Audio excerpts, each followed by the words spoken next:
os valores assim altíssimos e realmente é uma coisa muito recente.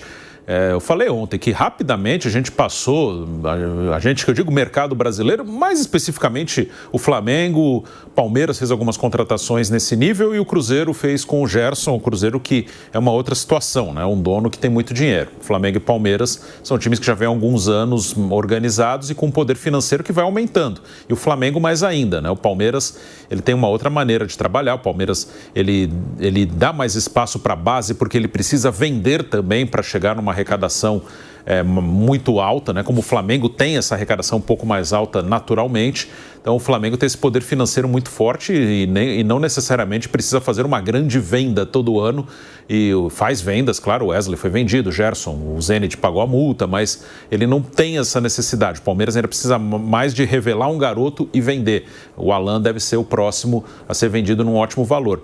Mas isso escalou muito rápido, assim, dos 20, 25 milhões de euros para mais de 40 milhões de euros, foi muito rápido. Ano passado chamou a atenção os valores pagos pelo Vitor Roque, pelo Palmeiras, do Samuel Lino pelo Flamengo, o Botafogo do jeito dele, né? Você já falou aí um pouco da situação do Botafogo, é uma outra situação, mas bem ou mal, pagando ou não pagando, trouxe aí o Almada e o Luiz Henrique por 20 e poucos milhões, mas rapidamente esse patamar de 20 milhões pulou, né? O Cruzeiro chegou perto dos 30 com o Gerson e agora o Flamengo passa dos 40 com o Paquetá. É um negócio que está aumentando bastante e muito rápido, né? Vamos ver onde vai. O Flamengo talvez daqui a pouco faça uma contratação de 50 milhões. Daqui a pouco, que eu digo, não nessa janela. Sei lá, daqui a um ano, dois, no meio do ano, no início do ano que vem, no meio do outro ano. Não deve demorar para chegar numa contratação talvez de 50 milhões de euros, né? Do jeito que a coisa está subindo. Eu conversava aqui com o Piperno sobre mercado, né? O Flamengo hoje tem esse dinheiro, o Palmeiras pode daqui a pouco fazer uma contratação, talvez não de 40, mas de 35, 30, talvez isso aconteça. Ou talvez o Pedro Lourenço coloque dinheiro aí para trazer também um cara de mais de 30. E o mercado brasileiro hoje, sem dúvida, tem muito dinheiro, né? A gente está vendo os vizinhos sul-americanos, que a gente estava conversando aqui, com jogadores bem veteranos, jogadores que não teriam espaço aqui. O Boca Juniors contratou o Romero, por exemplo, que saiu do Corinthians, era reserva. O LDU contratou o Daverson. Então, em relação aqui à América do Sul, financeiramente, é uma distância enorme. O River trazendo Vinha, que não estava nos planos do Flamengo, o Aníbal Moreno, que terminou mal o ano no Palmeiras, o Galopo, que não jogou direito no São Paulo. Mas aí, olhando para o mercado global, hoje tem condição de fazer uma contratação dessa como está sendo feita. Às vezes o que pode limitar, e até o Marcelo Beckler da TNT fez um comentário sobre isso não faz muito tempo, às vezes o que pode frear isso é o jogador não querer jogar no Brasil, né? É mais um brasileiro como o Paquetá, e revelado no Flamengo, ele quis jogar aqui.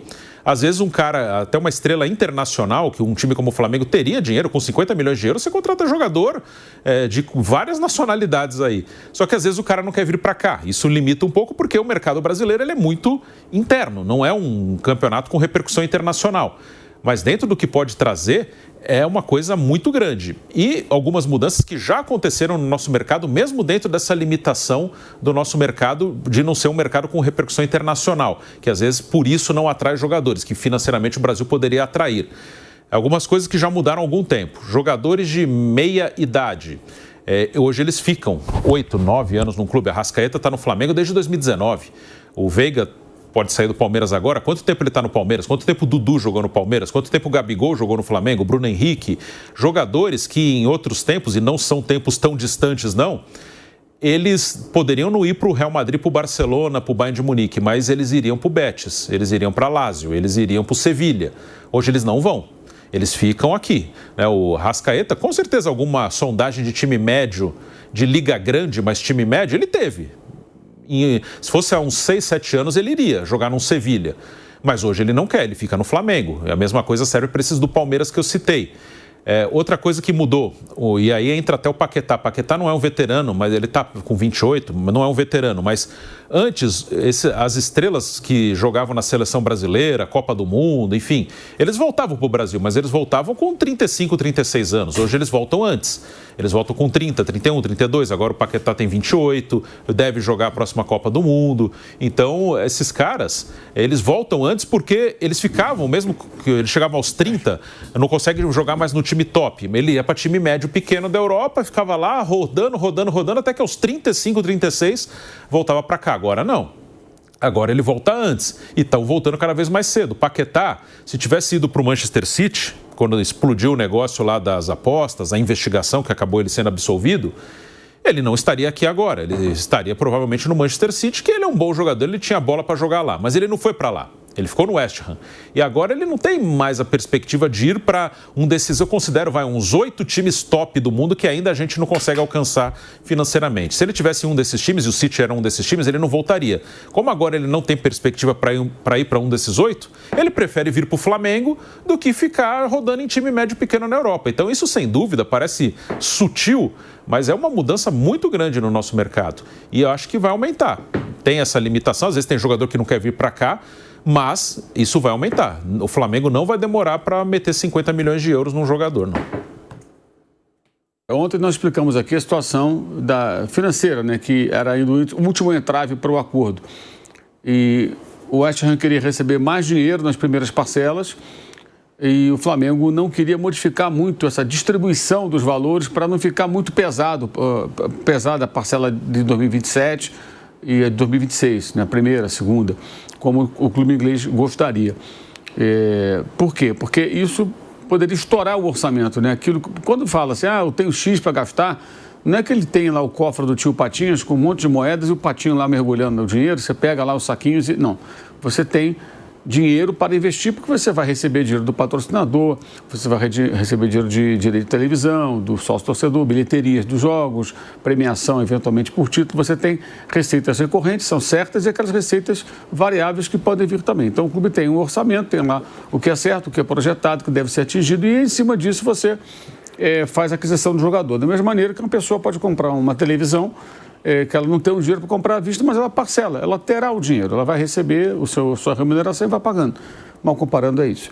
Então o Flamengo não queria, ele queria fazer essa distribuição do pagamento em 3 anos fiscais, 26, 27, 28, em 3 exercícios, conseguiu manter, mas o West Ham queria mais dinheiro de entrada. A outra possibilidade era subir um pouco o valor total, de maneira que isso compensasse para o clube inglês na hora de negociar as taxas um pouco mais altas dos bancos na Inglaterra, para receber essa grana na mão, entregando como garantia para o banco inglês a venda do jogador ao Flamengo. Como explicamos ontem, o contrato, se fosse de um clube da Inglaterra, da França, da Espanha, da Alemanha, sei lá, países que têm fair play financeiro, né, onde o calote não é tolerado como no Brasil, esse contrato teria um valor maior, né?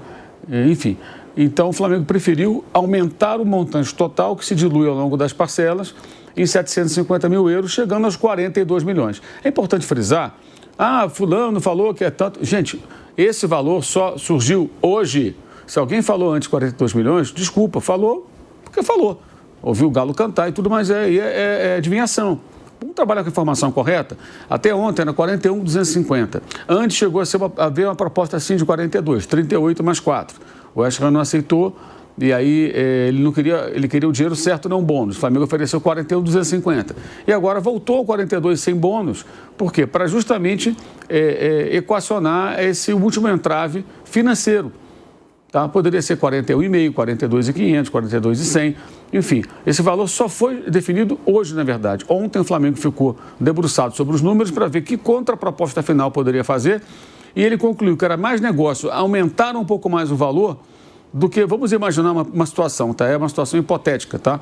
O Flamengo tem um dinheiro para dar a entrada do jogador, para pagar a primeira parcela e já tem uma projeção do ano que vem, 2027. Mas aí falta algum dinheiro para completar. Como é que você consegue esse dinheiro agora? Você tem para receber daqui a 1 mês, 2 meses, 3 meses, mas você não tem agora. Você vai pegar num banco aqui do Brasil, é menos favorável pegar aqui do que eles pegarem lá. Então aumenta um pouco, dilui e eles resolvem na Constituição Bancária Britânica para ter o dinheiro na mão e fazer os negócios que interessam ao West Ham. Então esse valor surgiu só hoje, tá? E aí foi definido. Ele voltou, na verdade, mas esse valor fixo surgiu hoje. Antes era 38 mais 4, 41,250 como pagamento total e agora esse valor. E aí acertaram a questão. Lá são 4 horas à frente, hoje por volta aí de 9h30, 9h40 a gente trouxe informação. Ou seja, 4 horas à frente, já era 1h30 da tarde, mais ou menos. Então, foi isso que aconteceu. O jogador está contratado e a operação, ela vai chegar... Deixa eu até ver aqui, eu fiz a conta. Ela vai chegar com os 18% aproximadamente de taxas, impostos, né? A 49.560. E como tem comissões também, ela vai passar dos 50 milhões de euros. Mas o valor pago ao West Ham é 42, tá? Essa é uma informação complementar. Ah, custou 50 milhões. Ele custa 42. O resto são os impostos, as taxas que completam a operação. Da mesma maneira que o Vitor Roque custou 25.500, mais ou menos, ao Palmeiras, algo assim. Mas é claro que também teve impostos, também tem comissão, como o Samuel Lino. Agora, usando a referência que a gente usa sempre no futebol brasileiro, o valor pago ao clube vendedor, 42 milhões de euros serão pagos. Mas, em qualquer transação internacional, você tem impostos, você vai ter a comissão do agente que participou da negociação, etc. Isso aí vai elevar a mais de 50 milhões de euros. Isso que você falou há pouco sobre o Flamengo em relação a times europeus é uma obviedade até. Pô. O Flamengo enfrentou o Chelsea, campeão do mundo, e venceu. Perdeu para o Bayern de Munique, jogando mal, até abaixo do que pode, mas enfrentando o Bayern de Munique. Não ficou ali acuado o tempo todo, tentou jogar e tal, cometeu erros, perdeu merecidamente, fez gols. Enquanto o PSG conseguiu resistir, um time muito forte, time campeão da Europa, levou o jogo no empate em 120 minutos, teve até algumas oportunidades e foi para os pênaltis. O que falta ao Flamengo hoje, para brigar mais nesse patamar mais alto, na minha visão, é jogador com poder de decisão. O que falta ao Flamengo hoje. Como disse o Tostão, escreveu outro dia, bons aqui para a América do Sul, mas nesse nível fica faltando. O Paquetá é um jogador que pode aumentar um pouco mais o poderio ofensivo também da equipe do Flamengo. Um jogador que tem gol, que dá assistência, que finaliza de fora da área, finaliza mais, ou seja, pode melhorar, não é artilheiro, mas ele pode proporcionar maior poder ofensivo ao time do Flamengo e ele mesmo até marcar alguns gols. Mas o Flamengo já está realmente nesse patamar já há algum tempo e essa negociação confirma isso. E é importante entender a demora toda na negociação, porque é um montante muito elevado. E se o clube quer fazer tudo direitinho, ele tem que fazer todas as contas, todas as projeções. E até agora, as últimas diretorias do Flamengo têm cumprido todos os compromissos que assumem. Então, eles têm crédito, né? Digamos assim, com o torcedor, né? Porque até agora não fizeram nenhuma loucura, né? Mas entendo que se tem o dinheiro, tem condições, tem que investir no jogador. E uma questão também que as pessoas falam, vendeu por 35, comprou por 42. Pois é, isso é para o torcedor ficar até orgulhoso. Quando vendeu por 35, era uma proposta recusável. O mercado hoje trabalha com cifras mais altas do que quando ele saiu, né, em 2018 para 2019. E ele é outro jogador. Ele é mais velho, mas é um jogador melhor. É um jogador que evoluiu. Ele está num patamar hoje mais alto do que estava quando ele era um jovem revelado pelo próprio Flamengo. Então, acho que o torcedor tem que ficar orgulhoso disso, do clube conseguir se estruturar a ponto de poder repatriar pagando um montante que é recorde aqui no futebol brasileiro e sul-americano. E aí trazendo um jogador que vai enriquecer tecnicamente o elenco, vai proporcionar opções diversas ao técnico, ele é muito versátil.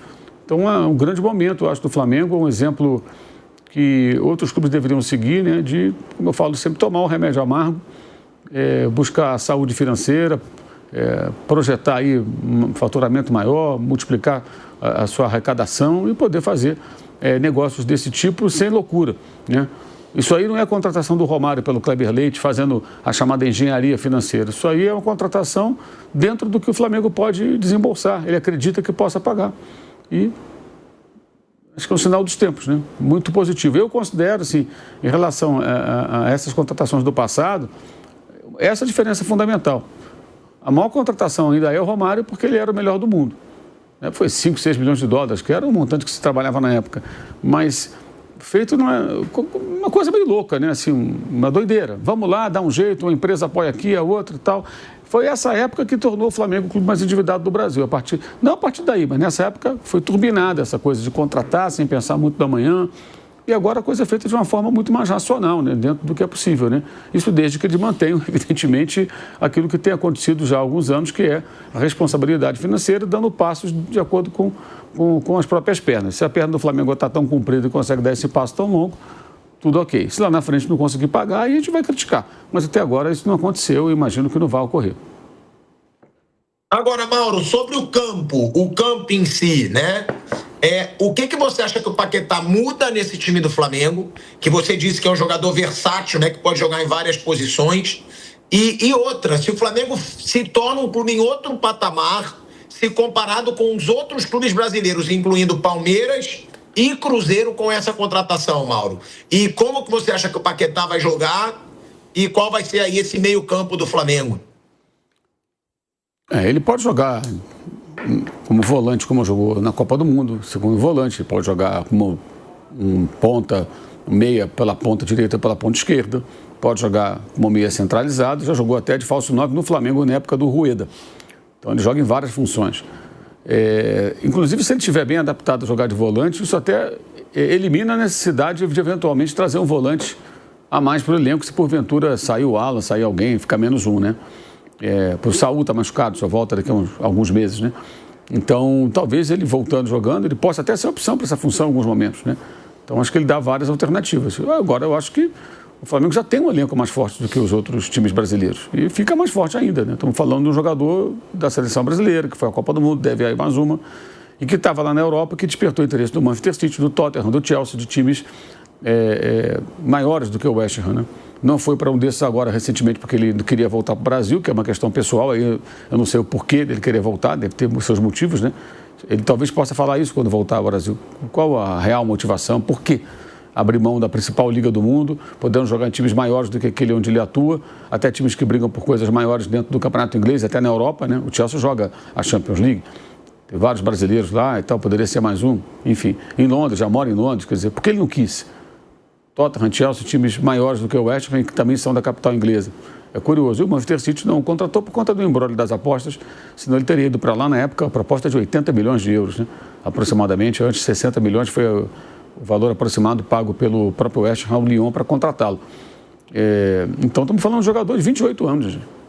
O jogador ainda tem muita linha para queimar. Um jogador com 28 anos. A gente estava comparando aqui ontem. O Arrascaeta é 3 anos mais velho que ele, por exemplo. O Jorginho chegou aqui com 33, ele tem 28, daqui a 5 anos ele vai ter 33, daqui a 5 anos ele vai ter a idade que o Jorginho tinha quando chegou ao Flamengo. Isso é bem significativo. O Danilo chegou com 34. Então, um jogador ainda numa idade em que geralmente se atinge o auge, né? 28, 29, 30 anos é quando o jogador chega no seu máximo, né? Geralmente, né? Que ele está maduro como jogador, amadurecendo e fisicamente ainda com condições melhores do que quando chega na curva dos 30 e pouco, ali começa a ter geralmente uma queda física, né? Ele é um jogador bem mais forte fisicamente também, né? Um jogador mais parrudo, para aguentar ali o tranco, as disputas de bola, protege muito bem a bola, tem drible curto, aquele drible de futsal. Então, assim, um jogador muito versátil, talentoso. E aí tem uma coisa que o pessoal fala assim, que absurdo, 42 milhões, não está contratando o Zico, amigo, se o Zico jogasse hoje ia custar 300. Não é custar 42 milhões. Claro que não é o Zico. Imagina se o Zico jogasse hoje. Quanto ia custar o Zico? 42? Né? Ia custar quanto? 250 milhões? 200 milhões? 300? Sei lá quanto ia custar o Zico hoje. O Zico novinho, jogando na flor da idade ali, tudo que jogou. Lembrando que o Zico jogou pouco tempo na Europa, na Udinese, era outros tempos. Você tinha 1, 2 estrangeiros só por clube, não havia essa questão do passaporte europeu, você tinha limitações. Então o mercado era mais restrito, né? E não se contratava tanto jogador da América do Sul. Isso vale para ele, para toda a geração dele, né? O Zico foi vendido com 30 anos. São outros tempos. Mas se ele fosse jogador da atualidade, quanto custaria o Zico? Então é claro que não é o Zico, amigão, quando está custando 42 milhões. Eu vi alguns torcedores falando isso em rede social, é claro que não é o Zico. O Zico seria muito mais caro do que o Paquetá, né? Foi uma negociação que o Flamengo, ele fez uma negociação forte, né? Porque a gente já criticou muito, tanto eu quanto o Mauro aqui, algumas vezes o Boto. Agora, eu acho que dessa vez, não sei se o Mauro concorda, eu vou até perguntar para ele também, o Boto, ele teve alguns méritos nessa negociação, né? Primeiro que abaixou 60 milhões de euros, depois 45 milhões de euros, foi para 41, mas aí fechou 42 para ser parcelado.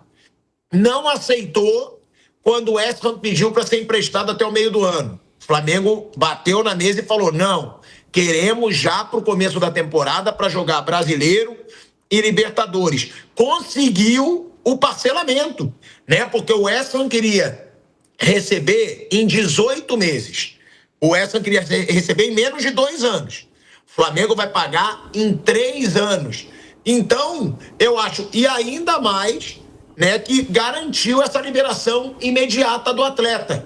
Dessa vez, Mauro, eu acho que o Boto foi bem nessa negociação, né? De conseguir reduzir valor, conseguir o parcelamento, conseguir que o jogador fosse liberado e, principalmente, que era o principal objetivo do Flamengo, dividir em 3 parcelas. Você acha que pode ter sido aí a primeira grande movimentação do Boto ou não? Você discorda? Não foi mérito dele nessa negociação do Paquetá, que durou um certo tempo e que o Flamengo, tirando o valor que o Flamengo queria pagar, um teto de 40 milhões de euros, ele conseguiu todo o resto que ele estava pedindo nessa negociação, Mauro.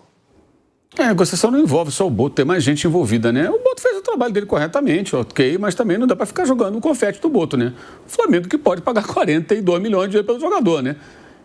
Parabéns ao Flamengo, desde que consiga cumprir. É sempre bom fazer essa ressalva. Agora o Flamengo assume um grande compromisso financeiro. Então o BAP, o presidente, tem que ter consciência, imagino que ele tenha, de que não pode estar dando um passo maior que a perna. É uma negociação de altíssimo valor, né? Não pode amanhã o Flamengo estar encalacrado aí. Então isso é um ponto importante. Tem consciência do que está fazendo? Ok. Se não pagar, a gente vai questionar lá na frente. Se atrasar, se der algum rolo. O Flamengo não pode se submeter a isso nunca mais na sua história. Tá? Agora, se está dentro do orçamento e pode pagar, beleza, perfeito, foi em frente. Agora o Boto é um personagem que participou, ok, fez o trabalho dele, está de parabéns, todos estão de parabéns, ótimo, mas não é para personificar em uma pessoa essa contratação. Essa contratação é do Clube de Regatas do Flamengo e tem mérito de todos que trabalharam no sentido de colocar o clube nessa condição. Todos que passaram pelo clube têm mérito aí. Não é o Boto que chegou agora, independentemente do trabalho que ele tenha feito. Não estou aqui a criticá-lo, estou dizendo que ele não merece ter os méritos. Os méritos são do clube e de todo mundo que trabalhou. Quem passou por lá na gestão de 2013, 14, 15, anos todos, que criaram essa situação em que o Flamengo pode fazer um investimento como esse. É a mesma coisa, quando o Palmeiras contratou o Vitor Roque, a maior contratação da história do futebol brasileiro daquele momento, e do clube, evidentemente, de quem era o mérito? Talvez muito mais do Paulo Nobre lá atrás do que quem está no poder. Porque ele que deu início a isso tudo. Sem o Paulo Nobre, o Palmeiras não seria a força que ele é hoje. Então, o mérito foi de Anderson Barros, que negociou. Acho que tem muito mais gente envolvida, né? E aí, só para completar aqui, o West Ham, ele divulgou uma nota, até o Pedrinho, tá? Pedro Marques me mandou aqui, nosso parceiro aí, aqui de Jovem Pan. Eles deram essa, nota aqui no site. O West Ham United confirma que Lucas Paquetá recebeu autorização para realizar exames médicos e discutir os termos pessoais com o Flamengo, após o acordo para sua transferência definitiva. Lucas deixou claro que, por motivos pessoais e familiares, deseja retornar ao Brasil e recomeçar a vida após ter sido absolvido em julho de 2025 das acusações de má conduta da Federação Inglesa, que levaram 2 anos para serem resolvidas. Uma situação que lhe causou grande desgaste mental. Apesar de o clube ter feito todo o possível para convencer Lucas a ficar, ele manteve-se irredutível em seu desejo de sair. Portanto, o treinador e o clube, a contragosto, concordaram em aceitar seu pedido de transferência. O West Ham United gostaria de aproveitar a oportunidade para agradecer à nossa direção, jogadores, funcionários e torcedores fiéis, pelo apoio inabalável e dedicado que demonstraram a Lucas durante todo o seu tempo no clube, e em particular nos últimos 2 anos e meio. O clube não fará mais comentários nesse momento. Então, tá aí, a nota do West Ham no seu site oficial, deixando claro aí a força que o Paquetá fez, tá? A todo momento a gente dizia isso aqui, todo mundo no Flamengo se impressionando com o esforço do Paquetá para ser transferido para o Flamengo. Ele queria voltar para o Flamengo, e aí o West Ham confirmando nessa nota que fez de tudo para convencer o jogador, mas ele estava irredutível. Lucas Paquetá queria então aí voltar para o Flamengo e está concretizado. Agora, Piperno, para o campo, o que você acha que muda no futebol do Flamengo essa chegada do Paquetá, e quem vai sair para ele entrar, né? Que alguém vai sair para ele entrar. Não tem nem aquela brincadeirinha. Será que ele já chega titular? Não. Ele está sendo comprado por 42 milhões de euros para ficar no banco, para ser uma opção. É óbvio que ele já chega como titular. Intocáveis ali: Jorginho, Paquetá, Arrascaeta. E eu até considero o Pulgar, tá? Para mim, esse é o quarteto. Quem você acha que sai nesse time do Flamengo para o Paquetá jogar? E o que muda, Piperno, no futebol do Flamengo com esse jogador, como o próprio Mauro disse, bem versátil? Então, Pilhado, eu acho que esses 4 que você citou, eles serão os titulares e as outras 2 vagas. Nas outras 2 vagas, o Flamengo vai ter uma intensa troca de nomes aí, um revezamento entre eles, né, de acordo também com as circunstâncias dos adversários, competições, considerando o desgaste, uma série de coisas. São todos bons jogadores. Pode ter o Carrascal e o Pedro, pode ter o Carrascal e o Bruno Henrique. Eventualmente entrar o Plata e um deles, tem o Saulino, então tem, desculpa, o Samuel Lino, então tem muita gente aí para essas 2 vagas, né? Aliás, há um excesso de contingente aí para essas 2 vagas, que vão ser disputadas aí por 5, 6 jogadores. Então, o Paquetá é um jogador muito versátil, vai também permitir ao Felipe Luiz, em muitas situações, mexer no time sem trocar peças, isso é muito interessante para qualquer técnico inteligente que saiba enxergar bem futebol. Ele vai poder observar a cada jogo, por exemplo, vulnerabilidades do time adversário para mudar a forma de atuação dessas peças sem trocar nomes. Então, o Paquetá pode flutuar aí por vários setores do campo, pode ser, por exemplo, um armador, o mais central, pode ser um meio-campista saindo pelos lados. Então, eu acho que essa questão, ela não vai ter uma solução definitiva. Olha, o Paquetá vai jogar em tal função. Ele vai jogar em várias funções. E eu, acredito que esses 4 nomes que você citou, o Pulga, Jorginho, Paquetá e Arrascaeta vão formar a espinha dorsal desse time do Flamengo. Assim como, por exemplo, na defesa, você tem os 2 Léos e o Danilo.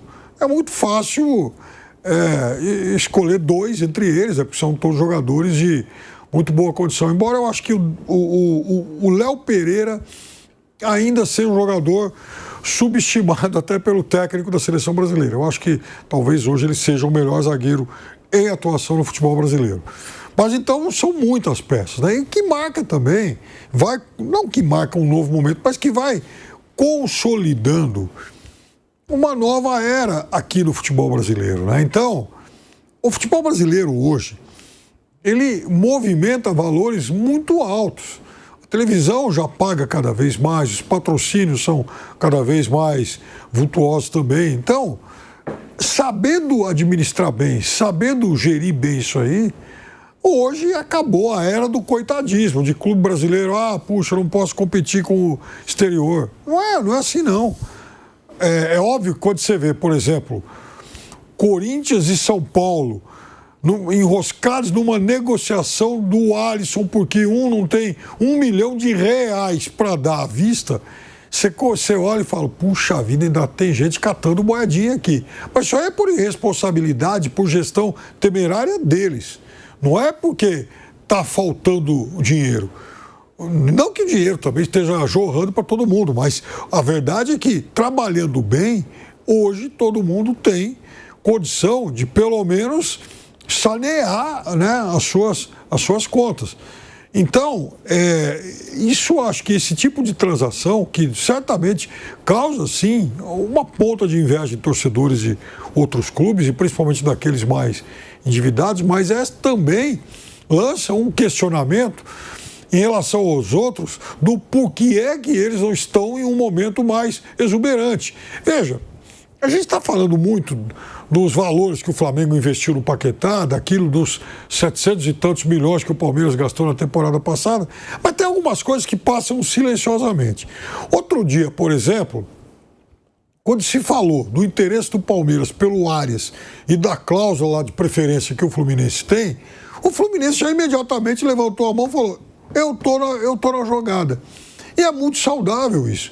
O Fluminense, de 2019 para cá, quando passou um ano tenebroso de fazer vaquinha para pagar salário e tal, de 2020 para cá, a exceção de 24, quando ele teve um campeonato brasileiro muito ruim, o Fluminense todo ano ele briga por espaço em Libertadores, por vaga em Libertadores. Ele está naquele grupo, enfim, naquele grupo de cima. Eu já chamei aqui a atenção para uma entrevista que lá atrás, uns 4 anos atrás, o Mário Bittencourt deu para o Jornal Globo falando assim, olha, o Fluminense só vai ser um clube autossustentável em 8, 9 anos. Eu fiquei pensando, pô, mas por que será que ele falou em tanto tempo assim, né? E você vê uma coisa maluca. De lá para cá, o Flamengo, o Fluminense já ganhou Libertadores, já foi campeão estadual 2 vezes, já disputou várias vezes a Libertadores. Por quê? Porque se não é uma gestão que vai receber um selo de qualidade de uma agência de risco, é pelo menos um Fluminense, sim, que buscou soluções de saneamento. A ponto de hoje ele poder falar assim, olha, se o Arias quiser voltar, eu tenho sim como exercer a minha opção aí de preferência. Isso é muito bom. Agora, se o Fluminense conseguiu fazer esse movimento, por que o Corinthians e o São Paulo, por exemplo, não podem fazer? Eles que têm receitas muito, muito maiores. Então, é o caminho de você buscar uma gestão responsável e da outra aí, a gente falou ontem do caso do Corinthians e o Memphis, quer dizer, o Corinthians não tem 1 milhão para pagar o Alisson, mas ele quer renovar com o Memphis. Pegando aqui em São Paulo, por exemplo, Palmeiras, que em 2026, diferente de 25, tem sido muito pouco atuante no mercado, pelo menos por enquanto, está fazendo contas de dinheiro que está entrando praticamente todo dia. É dinheiro do John, do Breno Lopes, dinheiro, por exemplo, de metas que o Hendrick e o Estevão vão alcançando. Nesse final de semana, o Vitor Reis, né? O Vitor Reis acabou fazendo gol lá na Espanha. É outro jogador que ainda tem uma parte da sua transferência entrando. Então, tem uns clubes que eles vão ter fontes não recorrentes, receitas não recorrentes sempre, e outros não vão ter. Por quê? A base do São Paulo não está fazendo jogador toda hora? São Paulo não está fazendo finais de torneio sub-20 toda hora? Para onde está indo esse dinheiro? Então é uma questão de se cobrar o saneamento e cobrar a melhor governança desses clubes. Porque aí, quem sabe, um dia eles possam sonhar em trazer os Paquetás da vida de volta.